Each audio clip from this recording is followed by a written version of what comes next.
इसलिए जन्म कोटि लग रगर हमारी, जन्म कोटि लग रगर हमारी। बरऊं शंभु न तो रहूं कुंवारी, बरऊं शंभु न तो रहूं कुमारी। बरऊं शंभु न तो रहूं कुंवारी, बरऊं शंभु न तो रहूं कुमारी। जन्म कोटि लग रगर हमारी, जन्म कोटि लग रगर हमारी।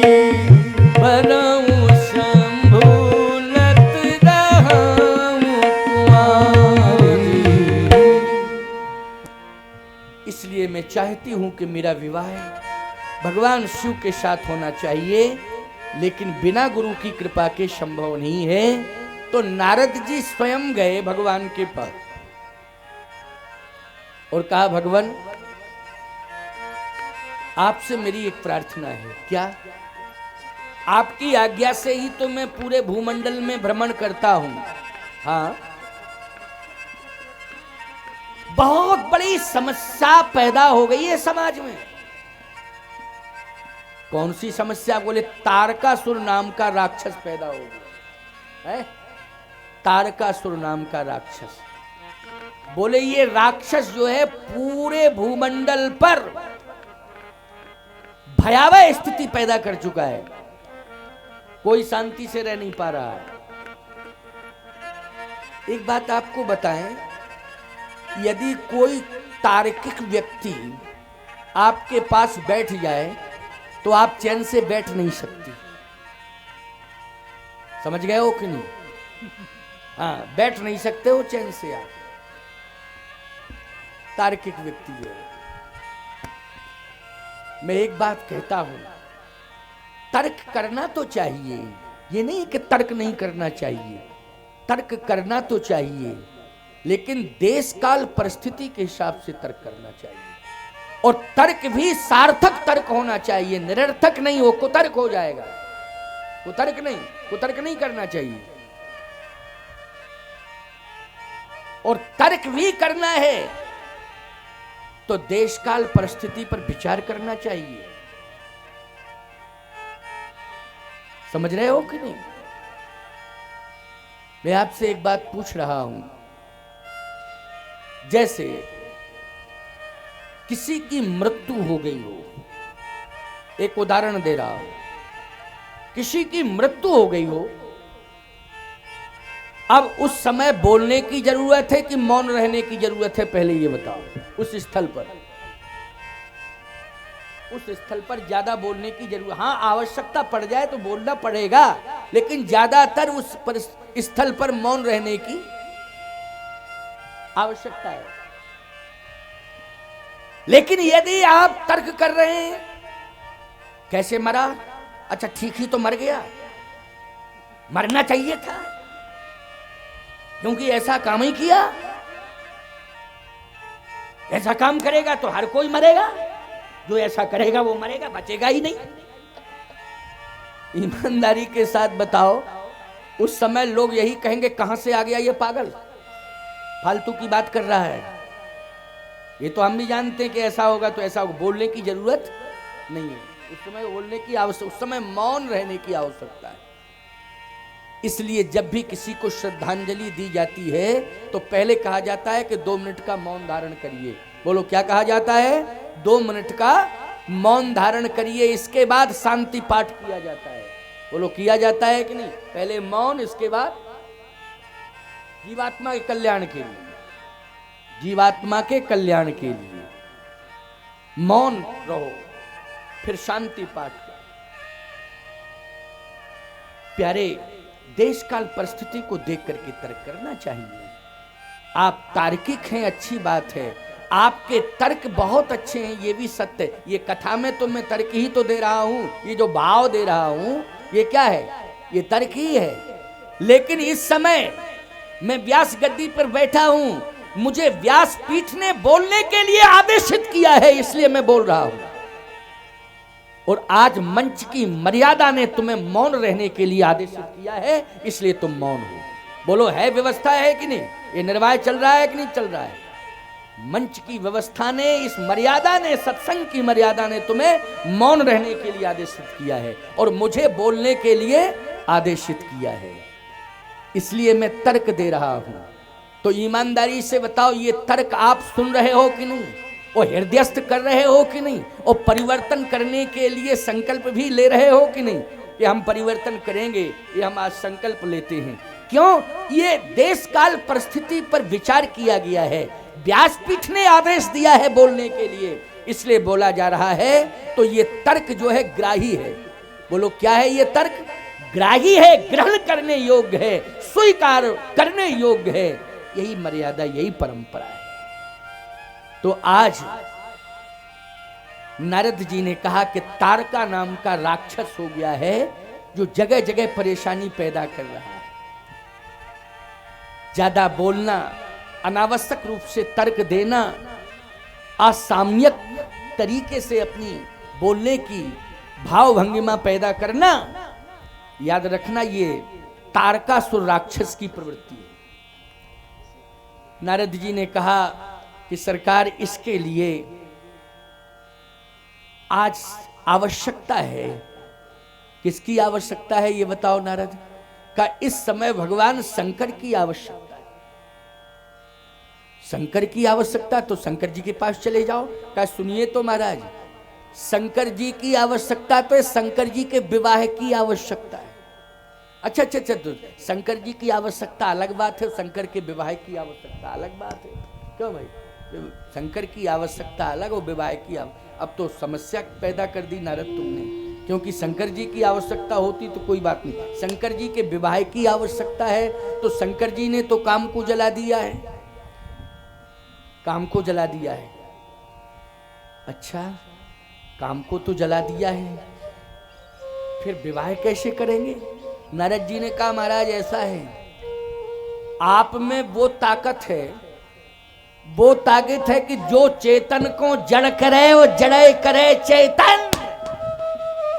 ये ताकत आप में है। क्यों भाई? ये ताकत किस में है? भगवान में है कि नहीं? जो चेतन को जड़ करे वो जड़े करे चेतन, ये सामर्थ्य तो आप में है। आप चाहो तो सब कुछ हो सकता है, क्योंकि पार्वती तपस्या कर रही हैं और शिव को वरण करना चाहती हैं। और शिव को जब वरण करने का संकल्प पार्वती जी ने ले लिया है, तो महाराज अगर शिव जी स्वीकार कर लें पार्वती जी को, तो शिव और पार्वती ही तारकासुर की समस्या का समाधान है। ये समस्या तभी दूर होगी जब शिव पार्वती दोनों विवाह कर लें, और ये दोनों ही समाधान हैं, क्योंकि खड़ानन और गजानन, कार्तिकेय जी महाराज, तारकासुर का वध किसने किया है? कार्तिकेय जी महाराज। और कार्तिकेय जी की उपलब्धि कहां से हुई है? भगवान शिव और पार्वती के माध्यम से। गणेश जी की उपलब्धि किससे हुई है? पार्वती जी और शिव जी के माध्यम से। इसलिए आपसे मेरी प्रार्थना है कि जब तक शिव पार्वती जी परिणय बंधन में नहीं बन जाएंगे, तब तक तारकासुर का वध नहीं होगा। आप चाहो कि हम भरकुट विलास सृष्टि लय होई, लेकिन सत्य तो ये सामर्थ्य भगवान में तो है, लेकिन सावधानी से विस्तार भी तो करना भगवान की व्यवस्था है कि विस्तार करना। अच्छा सही बताओ, आज अगर शिवजी अकेले होते और मैया पार्वती ना होती, तो बोलो अपूर्णता रहती कि नहीं रहती? अपूर्णता रहती है। इसलिए मैया पार्वती का, अरे भैया आपको पिता मिल जाए और मां ना मिले तो बोलो आप प्रसन्न रहोगे क्या? हम आपसे ही पूछना चाहते, जल्दी बोलो। माता पिता दोनों की प्राप्ति हो तब प्रसन्नता है, तब प्रसन्नता है। माता पिता दोनों की प्राप्ति हो, और उनसे पूछो जिनके जीवन से मां चली गई है, केवल पिता रह गया है। अगर वो मात्र पितृ भक्त हैं तो रात दिन रोते रहते हैं। बोलो रोते रहते कि नहीं? अगर मात्र पितृ भक्त हैं और मां चली गई तो वो रोते रहते हैं, क्योंकि मां के बिना वो कहते हमारा घर सूना है। बोलो कहते हैं कि नहीं? जो मात्र पितृ भक्त हैं उनकी बात मैं कर रहा हूं। और तुम जितने भी बैठे हो, बोलो शिव पार्वती के भक्त हो कि नहीं? दोनों के भक्त हो ना शिव पार्वती के? तो मां की महिमा तो अद्भुत है, अद्वितीय है। इसलिए याद रखना, भगवान शिव को भले ही पार्वती मैया की आवश्यकता नहीं है, लेकिन हम सब भक्तों को मां पार्वती की आवश्यकता है। हमें तो मां पार्वती प्राप्त होनी चाहिए। बिना मैया के हम कैसे सुख शांति का अनुभव कर सकते हैं? इसलिए आज तारकासुर नाम का राक्षस तभी नष्ट होगा जब भगवान शंकर और पार्वती दोनों ही परिणय बंधन में बंधे। संसार को भी जरूरत है मैया पार्वती की। भगवान ने कहा नारद चले जाओ, प्रार्थना कर लो भगवान शिव से, वो तैयार हो जाएंगे, ऐसी बात नहीं है, तुम प्रयास करो। नारद जी बोले देखो महाराज, ये साधारण प्रयास नहीं है, ये हमारे बस की बात नहीं है। हम तो बता सकते हैं, लेकिन आप कहो कि हम विधान बना दें तो विधान नहीं बना सकते हैं, केवल चर्चा कर सकते हैं, बता सकते हैं। विधान तो आपको बनाना है। अच्छा, विधान कौन बनाता है? विधाता बनाता है कि महात्मा बनाता है? विधान तो परमात्मा बनाता है, महात्मा नहीं बनाता है। महात्मा तो केवल प्रार्थना करता है। क्यों भाई? प्रार्थना करता है। जीव का संदेश, जीवात्मा का संदेश परमात्मा को सुना देता है, महात्मा इतना ही करता है। ये कार्य महात्मा का है। विधान तो आप परमात्मा है, आपको बनाना है। अच्छा, मैं स्वयं जाता हूं। भगवान को स्वयं जाना पड़ा शंकर जी के पास। और जैसे ही शंकर जी के पास भगवान नारायण पहुंचे, आहा, तो शंकर जी ने कहा कि मैं धन्य हो गया, आप आ गए, आपका दर्शन मिल गया, अब तो मैं धन्य हो गया, कृतकृत्य हो गया। कहे कृतकृत्य तो आप हो गए, लेकिन हमें भी कृतकृत्य करो। आप तो कृतकृत्य मान रहे हो अपने को, लेकिन हमें भी कृतकृत्य करो। अरे महाराज कैसी बात कर रहे हो, आप कैसे कृतकृत्य होंगे? कहा अब हम कृतकृत्य कैसे होंगे? पहले सुनो, मम बिनती अब सुनहु शिव, मम बिनती अब सुनहु शिव, जो मुँह पर निज नेह, तो जाय विवाह शैलजा, यही मोहि मांगे देव। मम बिनती अब सुनो शिव, जो मुँह पर निज नेह। बिनती मानी प्रार्थना। क्यों भाई? बिनती मानी क्या है? प्रार्थना। मम बिनती अब सुनो, मेरी प्रार्थना है सुनो। जो मोह पर निज नेह, जाय विवाह शैलजा, यही मोहि मांगे देव। कहे प्रार्थना मत करो, आप मेरे स्वामी हैं। शंकर जी ने कहा प्रार्थना नहीं, प्रार्थना नहीं, आप मेरे स्वामी हैं। कहे देखो, अगर स्वामी मानते हो तो आज्ञा दूंगा, जाए विवाह फैल जाए, पार्वती जी के साथ विवाह करो। स्वामी की आज्ञा का पालन करना चाहिए सेवक को, कभी भी अवज्ञा नहीं करनी चाहिए। अगर मुझे स्वामी मानते हो तो जाए विवाह शैल जाए, मेरी आज्ञा है कि शैलपुत्री के साथ विवाह करो। शैलजा नाम, पार्वती जी का एक नाम है शैलजा। क्या नाम है? शैलजा। सीता जी का नाम है भूमिजा और पार्वती जी का नाम है शैलजा। सीता जी का एक नाम क्या है? भूमिजा, भूमि से प्रकट हुई हैं, और पार्वती जी शैलजा। जाहे विवाह शैलजा, यह मुहि मांगे देव। भगवान शंकर ने कहा कि आपका आदेश है तो शिरोधारी करूंगा, कभी अवज्ञा कर ही नहीं सकता। लेकिन समस्या एक है। क्या है समस्या? बताओ। समस्या यह है कि विवाह अगर सेवक का है जैसे पुत्र का विवाह है तो प्रबंध कौन करता है? पिता करता है प्रबंध। तो शंकर जी ने कहा यही समस्या है कि हम विवाह के लिए तो तैयार हैं, लेकिन प्रबंध तो आप ही को करना पड़ेगा, हमारे पास और कोई इंतजाम नहीं। भगवान ने कहा प्रबंध मैं करूंगा, ये तो मेरा धर्म है, कर्तव्य है, मैं करूंगा ना प्रबंध। तो कहे ठीक है, हमें तो केवल दूल्हा ही बनना है, बाकी इंतजाम आप करो, आप करो। भगवान ने पूरा प्रबंध किया है। याद रखना बेटी, इसका अर्थ क्या हुआ? इसका अर्थ ये हुआ है जिस दिन घर में बेटी का जन्म हो जाए उस दिन पिता को यह समझ लेना चाहिए कि इस बेटी के विवाह का प्रबंध की चिंता मुझे नहीं करनी है, इस बेटी के विवाह का प्रबंध तो स्वयं भगवान कर रहा है, इसलिए हमें तो केवल भरोसा करना है। प्रबंध करने वाला कौन है? भगवान है। मुझे तो केवल विश्वास करना है। क्या करना है? विश्वास करना है, भरोसा करना है। प्रबंध करने वाला कौन है? परमात्मा है। बोलो, शिव पार्वती जी के विवाह का प्रबंध किसने किया है? भगवान ने किया है। बोलो, किया है कि नहीं किया? अब विश्वास करने की जरूरत है। किसकी जरूरत है? विश्वास की जरूरत है। विश्वास नहीं करोगे तो अलग बात है। बिन विश्वास भगत नहीं तहे बिन द्रवैना राम, इसलिए विश्वास तो तुम्हें करना पड़ेगा। भगवान शिव के विवाह का प्रबंध स्वयं नारायण कर रहे हैं।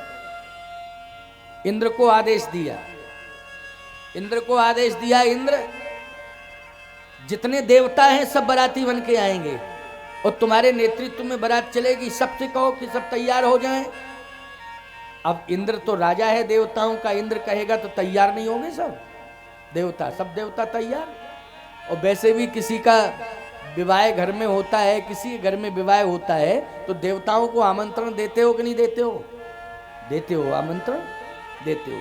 लेकिन विशेषता यही है कि भगवान स्वयं कह रहे हैं इंद्र से कि जाओ, जितने भी देवता हैं वो सब आएंगे और बाराती बन के जाएंगे। क्या बात है साहब। देवता सब तैयार हो गए। अब उधर हिमांचल जी ने कह दिया महात्माओं से, क्योंकि हिमालय में महात्मा ज्यादा रहते हैं। क्यों? हिमालय में कौन रहते ज्यादा? महात्मा। हिमालय ने, हिमांचल जी ने महात्माओं को निमंत्रण दे दिया कि आप सब पधारो। इधर भगवान ने कहा नारद महात्माओं से कह दो कि सब शिव जी के विवाह में सम्मिलित हों। तो नारद जी गए तो महात्मा बोले हमारे पास तो पहले ही बेटी पक्ष का निमंत्रण आ गया है, एक ही जगह सम्मिलित होंगे और वहां हो जाएंगे तो वहां भी सम्मिलित हो जाएंगे, बारात तो वहीं पहुंच रही है ना। लेकिन बेटी पक्ष की तरफ से निमंत्रण आया, हिमांचल जी का निमंत्रण आया, तो हम सब संत जो है हिमांचल जी के यहाँ पहुंचेंगे। तो जब पहुंचेंगे तो विवाह में सम्मिलित हो ही जाएंगे, इसलिए हम सब सीधे डायरेक्ट हिमालय पर ही पहुंचेंगे। बहुत सुंदर व्यवस्था तैयार की जा रही है। ऐसा विवाह है, शायद मैं तो कहता हूं 2 ही विवाह ऐसे हुए हैं जिन विवाहों में विशेषताएं पाई गई। भगवान राम के विवाह का तो कहना ही क्या, लेकिन भगवान शिव का विवाह भी विशेषताओं से भरा हुआ है। अब प्रस्तुति कोई किसी भी तरह से देने लग जावे शिव जी के विवाह की, ये उसकी बुद्धि होगी, उसका विवेक होगा कि तमाम प्रकार से लोग कहते हैं साहब ऐसा विवाह तो किसी का हुआ ही नहीं, भूत प्रेत पिशाच जाने क्या क्या नहीं कहने लगते हैं। लेकिन सुनिए मेरी बात को जरा, देवता बाराती बन गए, स्वयं नारायण व्यवस्था में लगे हुए हैं। ब्रह्मा जी से कहा कि विवाह आपको पढ़ना है। अब बताओ, ब्रह्मा जी विवाह पढ़ने के लिए तैयारी कर रहे हैं, ब्रह्मा ने विवाह पढ़ा है। बड़े से बड़ा विद्वान खोज के लाओ विवाह वाला, ब्रह्मा जैसा मिल जाएगा क्या? जल्दी बोलो, मिलेगा? चाहे जितना बड़ा पंडित खोज के लाओ तुम, जितने तीर्थों, काशी चले जाओ और भी अन्य तीर्थों में चले जाओ, वृंदावन चले जाओ, काशी चले जाओ, अयोध्या चले जाओ, हरिद्वार चले जाओ, चित्रकूट चले जाओ, चारों धामों में घूम आइए आप, विद्वान तो मिलेंगे, बड़े बड़े विद्वान मिलेंगे, लेकिन ब्रह्मा जी जैसा कौन मिलेगा? ब्रह्मा जी से कहा आपको विवाह पढ़ना है, ब्रह्मा जी बोले बिल्कुल पढ़ूंगा, क्यों नहीं पढ़ूंगा। निश्चित रूप से पढ़ूंगा। ब्रह्मा वैवाहिक पढ़ने के लिए तैयार हो गए, देवता बराती बन के तैयार हो गए, बड़ी व्यापक तैयारियां हुई हैं। इधर जितने भी संत थे, पूरी प्रकृति हिमांचल जी के विवाह के सौंदर्य को, कि हमारे राजा के यहाँ बोलो प्रकृति का स्वरूप सबसे सुंदर यदि देखा जाता है तो हिमालय में देखा जाता है कि नहीं? कहाँ देखा जाता है? हिमालय में। कितनी सुंदर प्रकृति है साहब, लगता है कि यहाँ से जाने का मन ही नहीं है। हिमालय पे आप पहुंच जाएं तो क्या सुंदर दिव्य स्वरूप है। जो लोग बद्रीनाथ की यात्रा करते हैं, जो लोग केदारनाथ आदि की यात्रा करते हैं, बोलो सुंदर लगता है कि नहीं? वहां बहुत सुंदर दिव्यता भव्यता है, बड़ी रमणीयता है। प्रकृति चारों तरफ अद्भुत, सौंदर्य में भी सौंदर्य का प्रवेश है साहब। पूरी प्रकृति व्यवस्था में लग गई। इधर जितने भी अमंगल थे वो संपूर्ण अमंगल भगवान शिव के पास पहुंच गए। भगवान शंकर ने कहा क्या बात है भाई, दुखी क्यों हो? कहे दुखी हम इसलिए हैं।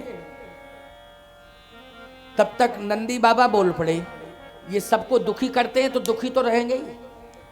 अच्छा अमंगल ईमानदारी से बताओ, सबको सुखी करते हैं कि दुखी करते हैं? बोलो बोलो। दुखी करते हैं अमंगल।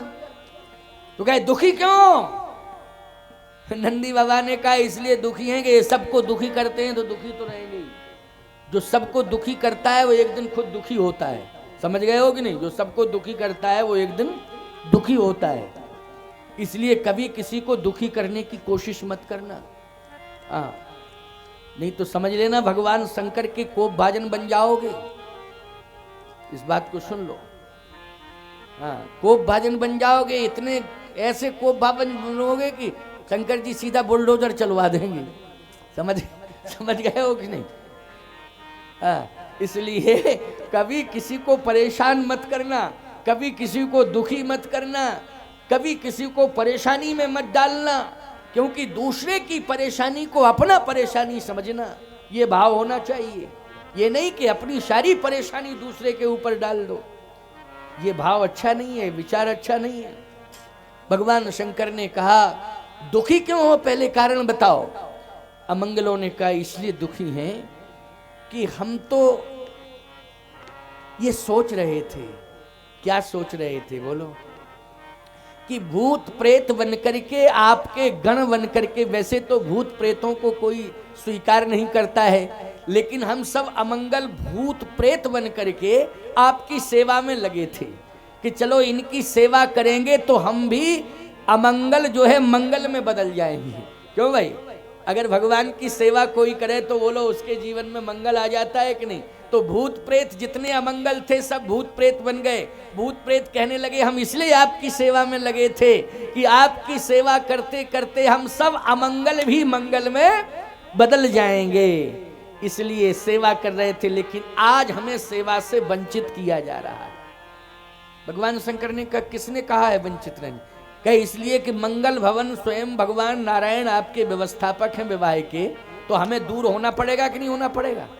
और दूर होना पड़ेगा तो हम तो आपके पास रह नहीं सकते, आपसे दूर रहेंगे। आपका विवाह होने जा रहा है, सब देवता ही देवता जा रहे हैं, हम लोगों को तो जाने का मौका ही नहीं। हम सोच रहे थे कि हम भी साथ चलेंगे तो बढ़िया आपकी सेवा करेंगे, वहाँ आनंद लेंगे। लेकिन अब मंगल भवन जब नारायण ही चल रहे हैं तो हम जा कहाँ पाएंगे?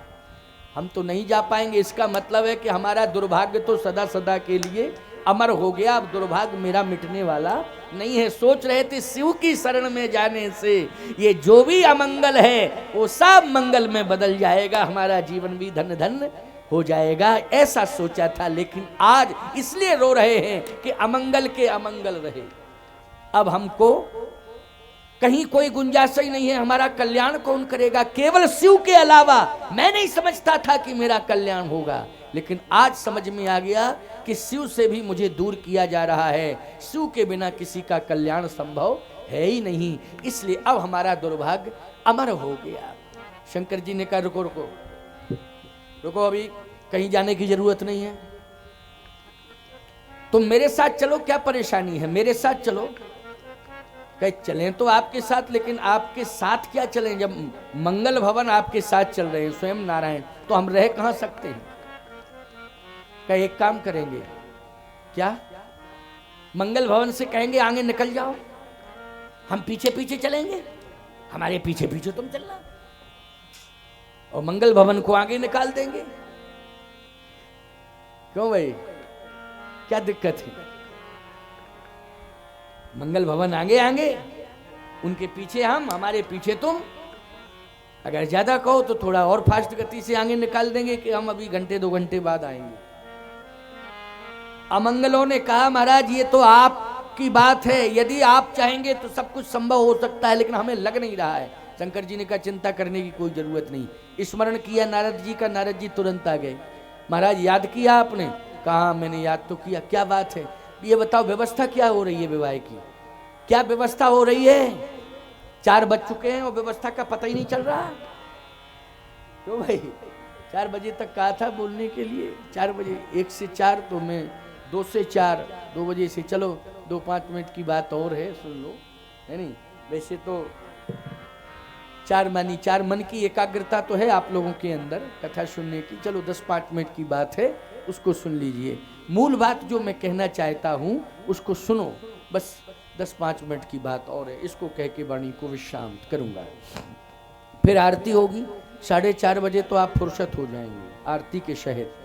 इसके बाद प्रसाद वितरण होगा, और जो दूर दराजों से आए, आज संख्या अच्छी है, दूसरा दिन है, कल तो पहला दिन था। पहले दिन तो यही लोगों को लगा कि महाराज जी आए कि नहीं आए, आएंगे कि नहीं। हमारे अयोध्या दास जी महाराज कह रहे थे कि जब हम प्रचार कर रहे थे पोस्टर पंप पे, तो कुछ लोग कह रहे थे आ जाएं तब समझना आ गए। क्यों, सही बात है कि नहीं? आप बता रहे थे आ जाएंगे तब समझ जाएगा कि आ गए हैं, आ गए।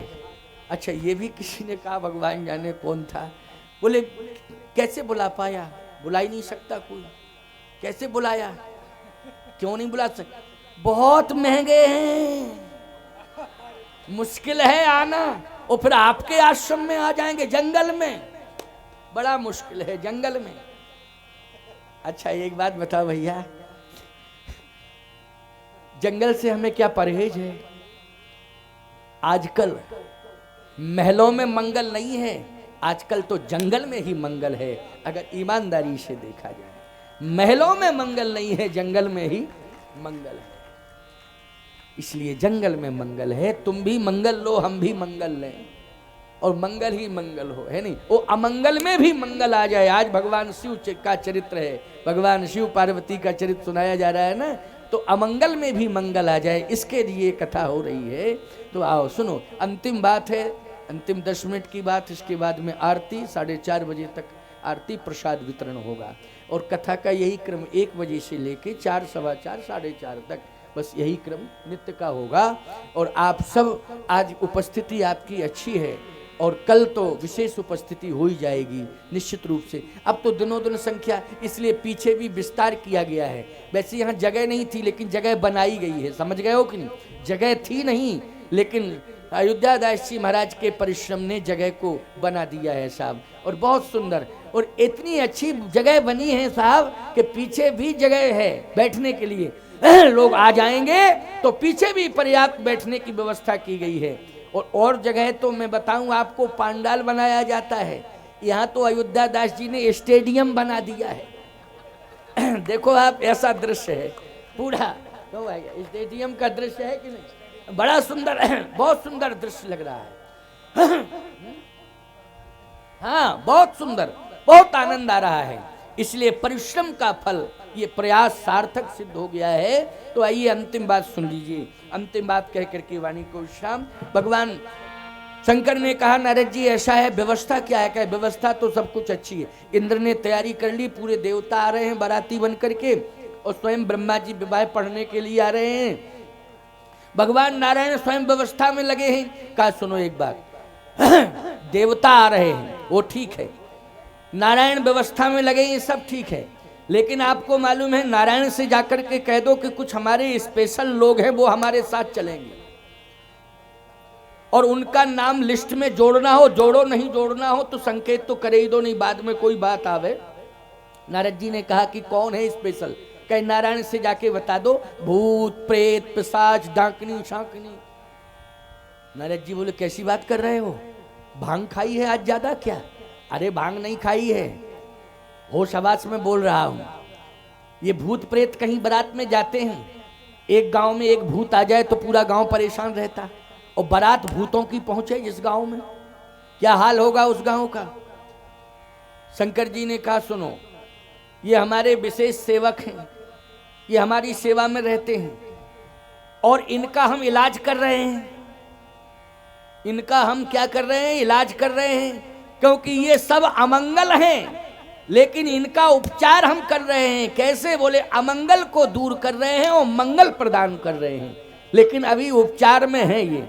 जाएंगे तो मेरे साथ, अगर मेरे सेवक मेरे साथ नहीं गए तो मेरी महिमा ही क्या है, मेरे विवाह की अपूर्णता मानी जाएगी। नारद जी ने कहा भूत प्रेत पिशाच कहीं नहीं जाते हैं, इस पर विचार कर लो। कहा यही विचार है, अगर तैयारी नहीं होगी भूत प्रेत पिशाचों की, नारायण तैयार नहीं होंगे तो उनसे जाके कह देना दूल्हा दूसरा तैयार कर लो, हमें विवाह नहीं कराना। हमारे मन में तो इच्छा ही नहीं है विवाह की, क्योंकि एक ही विवाह हुआ था सती के साथ, उसका रिजल्ट हमारे सामने अभी तक है क्या है। लेकिन दूसरा विवाह हो रहा है तो प्रभु की इच्छा से कर रहा हूं, हमारी अपनी कोई इच्छा नहीं है। लेकिन कह दो नारायण से अगर नहीं जाएंगे हमारे लोग तो विवाह कैंसिल है, और कैंसिल नहीं है तो किसी दूसरे की व्यवस्था कर लो।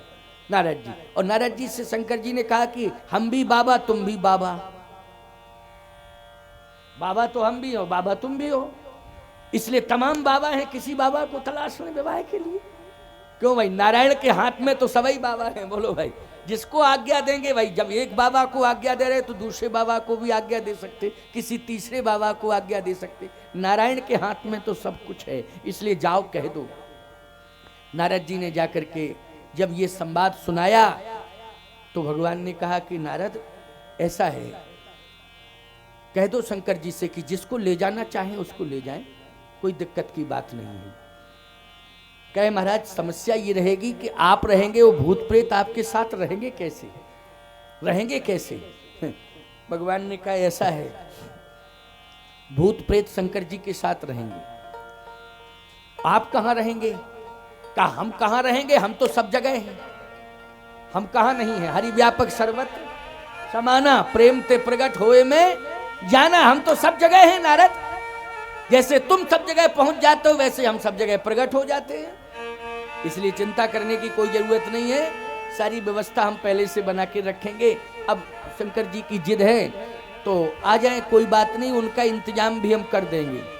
कोई ऐसी जगह पर इंतजाम करेंगे कि डिस्टरबेंस पैदा नहीं हो, डिस्टर्ब नहीं कर पाएंगे वो।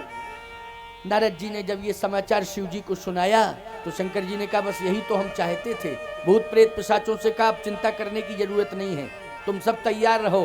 भूत प्रेत बोले हमें कहा तैयार होने, हम तो जैसे हैं वैसे ही चल देंगे, आपके साथ चलना है, आप ही को तैयार होना है। शंकर जी बोले हम भी तैयार, जैसे हैं वैसे, हमको अलग से तैयार होने की जरूरत नहीं है। अच्छा एक बात बताओ भैया, शंकर जी को किसी ने तैयार किया क्या?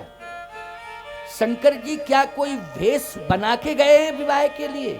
नहीं, जैसा शंकर जी का भेष था वैसा ही रहा है। जिस तरह से रोज श्रृंगार होता था वैसा ही श्रृंगार है। सर्प आदि जो भी हैं आभूषण के रूप में उन्हीं को शिव जी धारण किए हुए हैं। बस अंतर सिर्फ इतना है कि जब चलने लगे तो उस चलने की व्यवस्था में परिवर्तन हो गया। अब क्या परिवर्तन हुआ? रोज जाते थे नंदी पर बैठ के, पूरे भूमंडल की परिक्रमा करते हैं, याद रखना, आकाश मार्ग से भी भ्रमण करते हैं पूरे संसार का भगवान शंकर। लेकिन आज नंदी पर बैठकर चले तो बैठने की परंपरा बदल गई। क्या? पहले सीधे बैठते थे, मुंह की तरफ मुंह रहता था और पूंछ की तरफ पीठ रहती थी। लेकिन अब विवाह के लिए चले तो पूंछ की तरफ मुंह कर लिया और नंदी के मुंह की तरफ पीठ कर ली। केवल इतना ही परिवर्तन हुआ, विवाह में इतना ही परिवर्तन हुआ। अच्छा, जितने देवता थे सब इंद्र बाराती बना करके ले गया देवताओं को। नारायण भी पहुंच रहे हैं, ब्रह्मा जी स्वयं अपनी तैयारी के साथ जा रहे हैं। ऐसे पंडित थोड़ी हैं ब्रह्मा कि तुम्हारे वाहन का इंतजार करें कि क्यों, पंडित के लिए क्या व्यवस्था। क्यों भाई? सुपर क्वालिटी के ब्रह्मा वो स्वयं अपनी व्यवस्था, उनका स्वयं का पावर है प्यारे, वो स्वयं पहुंच गए, किसी के वाहन का इंतजार और प्रतीक्षा नहीं है। समझ में आई बात कि नहीं आई? पहुंच गए। लेकिन यहाँ भगवान शंकर अब सब पहुंच जाएं, लेकिन दूल्हा ना पहुंचाए तो सब व्यर्थ है। दूल्हा ना पहुंचे तो सब व्यर्थ है कि नहीं? चाहे ब्रह्मा पंडित विवाह पढ़ने के लिए पहुंच जाए, बाराती पहुंच जाए, अरे भगवान ही पहुंच जाए, लेकिन दूल्हा अगर ना पहुंचे, और मैं कहता हूं विवाह का असली भगवान तो दूल्हा ही होता है। बोलो होता है कि नहीं? विवाह का असली भगवान कौन होता है? दूल्हा होता है। और दूल्हा भगवान शंकर है, अभी पहुंचे ही नहीं है, तैयारी चल रही है। और तैयारी क्या, बस बैठने की तैयारी चल रही हो। बैठे तो कैसे बैठे? पीठ कर ली मुख की तरफ नंदी की, और मुख कर लिया पूंछ की तरफ। नारद जी तुरंत आए, नारायण नारायण नारायण। उल्टे क्यों बैठे हो? सीधे बैठ जाओ। आप विवाह के लिए जा रहे हो, रोज तो सीधे बैठते हो, आज उल्टे बैठ गए हो, सीधे बैठ जाओ कम से कम। शंकर जी ने कहा देखो ऐसा है नारद जी, विवाह में जा रहा हूं ना। कहां जा रहा हूं? ससुराल जा रहा हूं। हाँ ससुराल जा रहे हो। अच्छा एक बात बताओ नारद, ससुराल का कुछ असर ही अलग होता है नारद। नारद जी बोले क्या असर होता है ससुराल का? बोले ससुराल का असर ये होता है कि ससुराल प्यार लगी जब ते रिप रूप कुटुंब भये तब ते। जब से ससुराल जाता है ना व्यक्ति, ससुराल को देखता है तो ससुराल ही ससुराल दिखाई देती उसे। रिप रूप कुटुंब भये तब ते, शत्रु के समान परिवार वाले लगने लगते हैं। बोलो भाई। अच्छा तुलसीदास जी ने लिखा है कि किसी और ने लिखा है? बोलो। ससुराल प्यार लगी जब थे रूप रूप कुटुंब भये तब थे। और तुलसी की पूरी रामायण को मान रहे हो तो इस छंद को क्यों नहीं मानोगे? मानोगे कि नहीं मानोगे?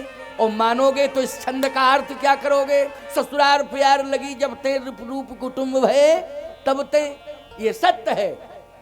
तो भगवान शंकर ने कहा कि मानसवाद में प्रकट होगा, मेरे हृदय में ये सब लिखा रखा है। ससुराल प्यार लगी जब थे रूप रूप कुटुंब भये तब थे।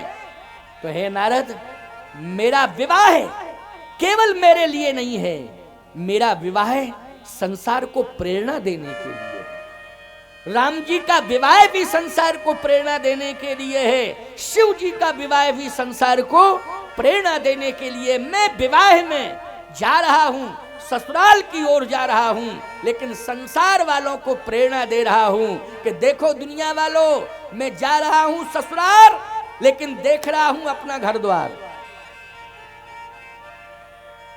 अच्छा बोलो भाई, नंदी का मुंह ससुराल की तरफ है और नंदी की पूंछ कहां है? कैलाश की तरफ।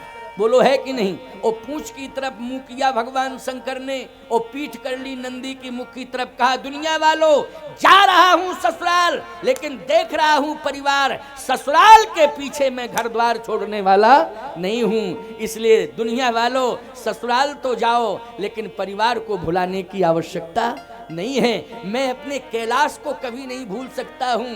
कैलाश मुझे प्राणों से ज्यादा प्यारा है, चाहे ससुराल क्यों ना चला जाऊं, लेकिन कैलाश को मैं हमेशा देखता रहूंगा। इसलिए भगवान का सबसे ज्यादा प्रेम शिव जी का कैलाश से है।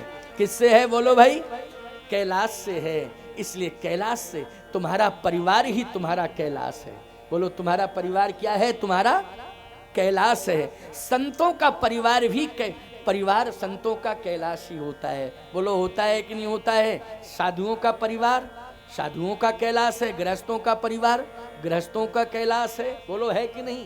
क्यों? अगर हम शिव भक्त हैं, हम वैष्णव हैं, लेकिन स्वयं संत कहते हैं शंकर भजन बिना नर भगति न पावे मोर। शंकर भजन बिना नर भगति न पावे मोर। हमें कैलाश से प्रेम रखना पड़ेगा।